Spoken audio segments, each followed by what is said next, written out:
นะโมตัสสะภะคะวะโตอะระหะโตสัมมาสัมพุทธัสสะเอวเมสุตังเอกังสัมมายังภะคะวะสวัสดิยังวิหารติจิตวันเนอนาถปิณฑิกสารามิอาทโกสวัสดิยังวสเนมนุสสะสุตังบุคมิโหติสัทธโวรุราสบุริสัตังไลอีตังโสตังอันวาสุอันนี้เกิดวันนี้ปัญหาสุดมีมาวามายาอันต้นเทวาอนันตเทมสุตังหักไรสลับปะฟังเฮาแต่ปะอบแล้วเกิดว่าปะยังสัพพัญญูปะพุทธาชาวิวังหรือประการนังนี้แหละมหาอนันตเทนักสัมเรียนแก่กัสสะปะเทนเจ้าโมสังขายานาธรรมเจ้าตีวันนั้นได้ตำลังพระพุทธเจ้าโมยังทรมานอยู่เนื้ออาสนะอันจารีสีสุขสวัสดีเทศนาสังสอนอย่างบรรณาสตังไรวันนาสุนวามหาเทนเจ้ากระวารังนิปันเตขาแก่มหากัสสะปะเทนเอกังสมัยยังมีมหาสมัยการกรรมหนึ่งปังเมื่อสัพพัญญูพระพุทธเจ้าอยู่สำรันในป่าเจตวันนาอารามแห่งในอนาถปิณฑิกสะมหาเศรษฐีวันนั้นพระกบารบซึ่งเจ้าพิคุตั้งไรเป็นนี่แหละพระพุทธเจ้าก็เทศนาว่าพิฆเวรุลาพิคุตั้งไรบุญนามากังชานังเสียรังนามาขีตังเมตตากรุณามุตุตาอุเบกานามาดีตันเตียลังนี้พิฆเวรุลาพิคุตั้งไรบุญนามาอันมาบุญอันบุกราภูมิพยาบังกตั้มแต่แล้วเกิดว่าภาวนาพมมาวิหารตั้งสีเกิดว่าเมตตากรุณามุตุตาอุเบการังนี้จำเลื่อนภาวนาไปใจเติดทัสมาวจนาวตานิโรเกอุปะจามาสตาปาวโสกัมปีกิปังเอวังยะธาปะกวาอุตาริเวตปังลังนี้จำเลื่อนภาวนาและพิฆเวรุลาภิกขุตั้งหลายเรื่องลือและพระตถาคตากราวาตานาสเซนฟังธรรมเมตตาภาวนาหนังจากที่ลอยมีแต่และสัตว์ตั้งหลายเกิดมาในโลกนี้เด่นนำประกอบและสัตว์ตั้งหลายมากนักและอุปินอุแพลอยจากที่สาราปยาติอันนิปันติลิลิเลเมนว่าพระตถาคตากอดีก็ยังนิปันไปวันหนึ่งบ่ยาจะและพยากรรมจุฬาเต้นยำขาสั้นละคุณตั้งหลายอุปมาเป็นลังโพขกุตั้งหลายเต้นยำแสวงหาคุณเพื่อจะกาใต้นั้นและอันว่าชีวิตทั้งสัตว์ทั้งหลายนี่ปล่อยว่าจะกลับคืนมานมปะซองขอหาบ่ไหลและเต้นยำมาละนั่งความใต้หักไหลไปสู่อาบ้านนั้นใจเป็นลังเหลือเกิดเป็นลังพระสุริยะอาทิตย์อันพัดไปปลายวันตกนั้นและอันว่าสัตว์ทั้งหลายนี่และโทรนัดพัดไปมาในวัฏสงสารนี่เป็นอันเล็บเกิดเล็บตายอยู่ใจเป็นลังสายฝาแมบนั่นแหละพุ่มพวงของเต่าพวกคนจำเดียวและให้ไปเห็นอะไรลังอันพยากรรมมาทุรัดก็มาขับเอาคุณแต่สัตว์ตั้งหลายเฮือใต้ตุงมือบ่เว้นสัตว์ต่อสัตว์แต่เลเมนว่าพระตถาคตากอรีอรหันตาเจ้ากอรีหามพยากรรมมาทุรัดบ่และยังนิพพานไปวันหนึ่งบ่อยากจะได้เฮลังอันโยกามาวัฏราบุกระคงไรยังสลุงตกใจก็ยังพยาวตาสงสารแต่ก็โอสหปัมปิงในตานาเสียราภาวนาไปใจและเอาพุทธคุณธรรมคุณสังฆคุณเป็นเขาสมถะกรรมฐานไปใจและแผ่เมตตาพมมาวิหารตั้งสีไปใจเติดขอจักไหลและเสียยังมุตุกรตุกมีจัตติสาราพยาธิมารณะธรรมเนี่ยไหลทุกสามประการบ่อยากจะได้พี่ว่ามีคำโจทนาธรรมว่าบุคลาผู้ไรและแผ่เมตเมตตานั้นยังจักมีพระราเป็นลังเลือนั้นจ้าว่าอันบุคลาเปิงจักราวารังนี้เอโกมหาเทโรยังมีมหาเทนเจ้าต้นหนึ่งอยู่กุฏดีวิหารดีหนึ่งชื่อว่าจิตาราปปัตตาวาอันและมหาเทนเจ้าอยู่ในโลจีนี่และสีเลือและลักอันเมื่อจักไก่หงเจ้าก็ขันยิงใจว่าโกจักไปสู่วิหารดีอื่นเสวันพุ่งนี้จะแลว่ายังมีเทวราต้นหนึ่งที่ว่ากราวาอันก็ไปหายุนตั้งมหาเทนเจ้าจักไปนั้นก็หายุหันแลเมื่อนั้นมหาเทนเจ้าหันเทวราหายุสนันจึงทำบาบุกระผู้ไรแลมาหายุสนันเจ้าว่าอันเมื่อนั้นเทวราต้นนั้นจึงไหวมหาเทนเจ้าว่าขันเตขาแค่เจ้ากู้ขาเลยยินว่าเจ้ากู้ได้มีเสียทุกขาตั้งไรว่าทุกขาจึงงงให้เปิดอันแดมหาเทนเจ้าทำว่าเฮามาอยู่ป่าจีนี่ยังเป็นคุณแก่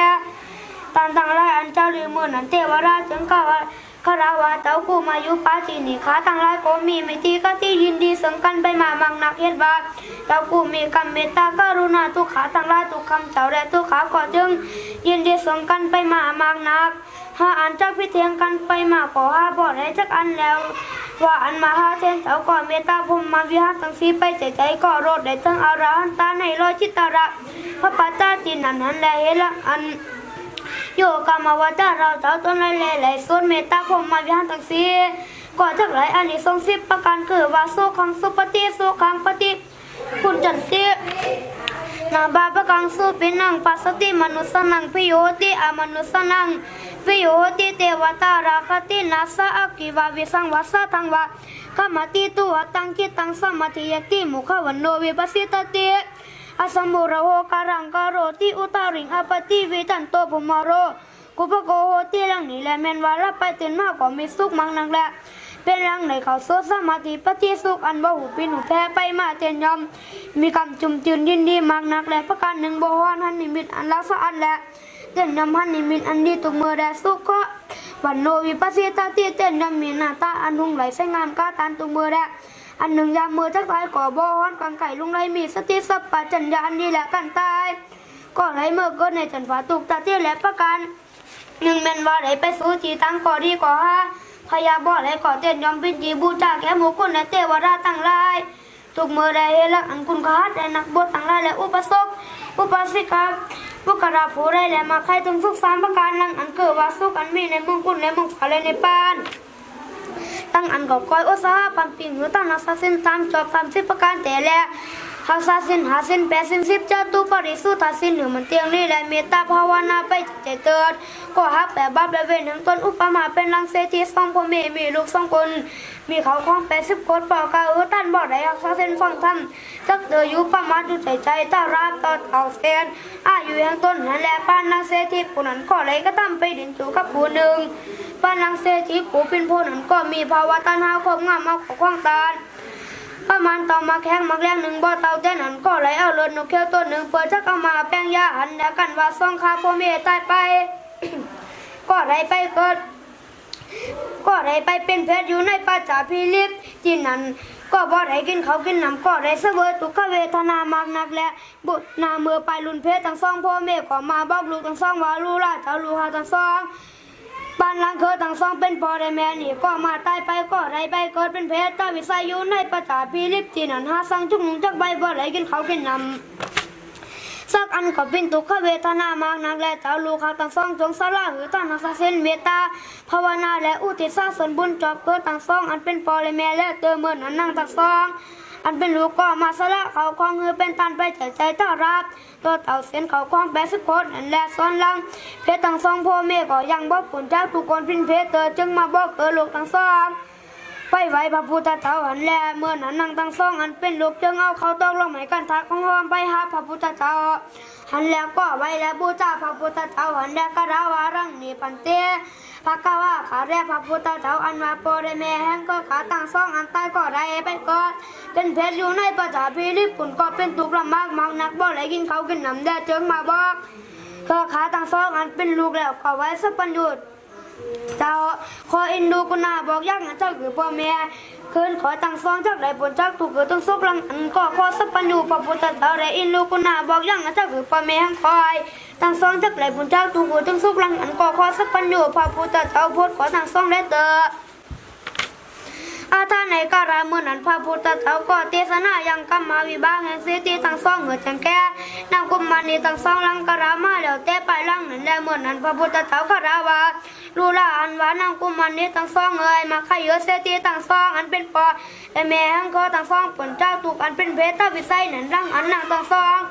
จงไปหาทำนิพพานสุดเต่ารงพระโสดและแค่โดยต้นกอลีจางตาในบูชาเอาเลยครบน้ำแยงและอุติสะ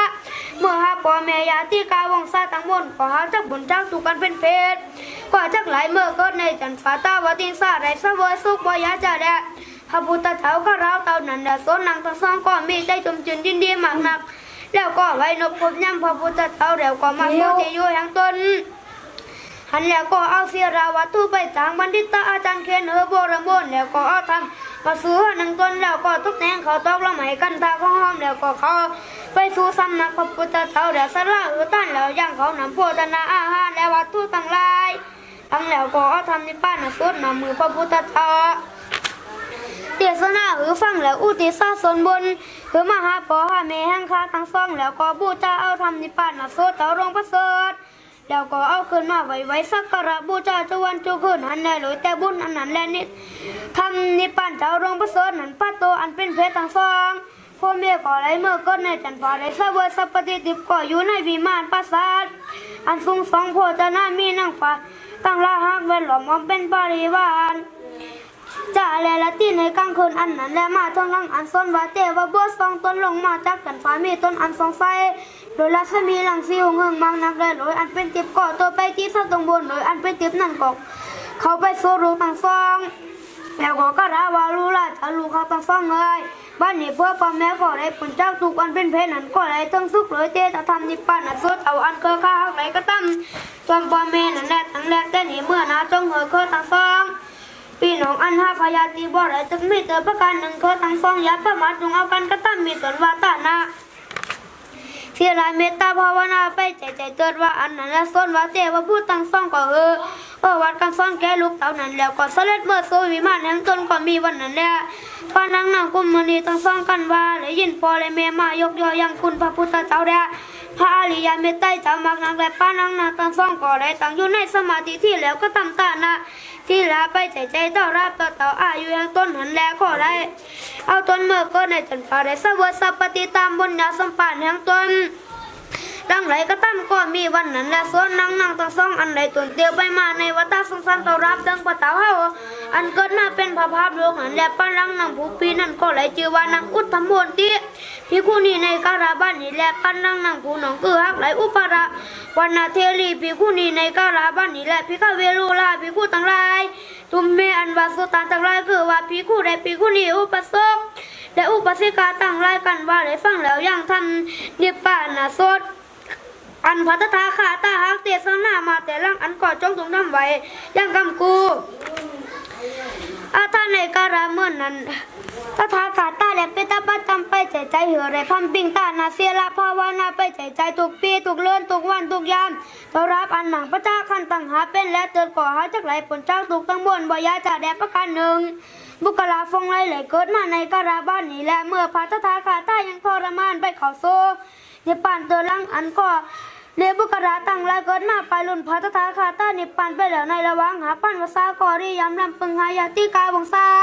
ตั้งลายเป็นตนว่าปอและแม่ปีน้องปู่ย่าตายายลูกหลานเลยและครูบาอาจารย์ต่างบนอันประสูบาลโลกไปนั้นได้เป็นเพศและต้องนรกอเวจีไลกอลีลูกหลานและมาลิคิตาเลยต้นกอลีต่างตันผู้อื่นเข็นกอลีและบูชาเอาเลยวัตถุเขาคล้องเงินคำและว่าถ้าพาราณาอารังการต่างลายต่างๆเหนือเป็น